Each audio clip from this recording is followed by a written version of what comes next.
Kur'an-ı Kerim ve İncil okuma ve dinleme uygulamalarının yapımcıları uygulamalarının Çin hükümetinin talebi üzerine ülkedeki Apple Store'dan kaldırıldığını duyurdu.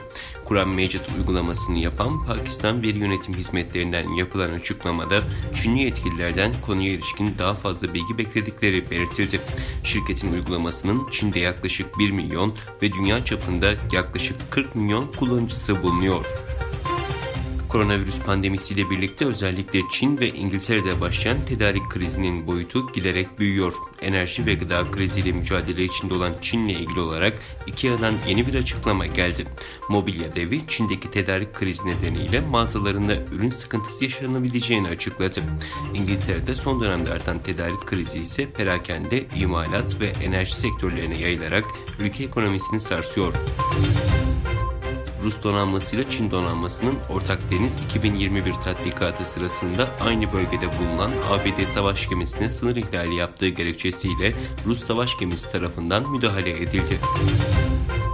Güneydoğu Asya Ülkeleri Birliği temsilcileri Myanmar'da darbeyle yönetimi ele geçiren General Min'in bu yılki zirveye katılmasına izin vermezken Myanmar'dan siyasi olmayan bir temsilcinin davet edileceği açıklandı. Lübnan'daki ekonomik ve siyasi krizin giderek derinleşmesi nedeniyle ülkede birçok kişi çareyi yasal olmayan yollardan Avrupa'ya göç etmekte buluyor. Lübnan yerel para birimi 2020 itibariyle dolar karşısında %90 değer kaybetti.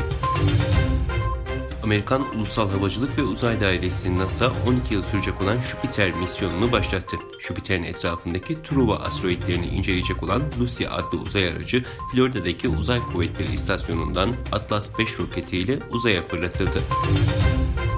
Endonezya'nın Batı Kava eyaletinde nehir temizleme çalışmalarına katılan 11 öğrenci boğuldu. Suya düşen çocukların el ele tutuştukları için kurtaramadıkları belirtildi. Endonezya'da yerel yetkililer 150 ortaokul öğrencisinin Batı Kava eyaletindeki nehri temizleme çalışmalarına katıldığını açıkladı.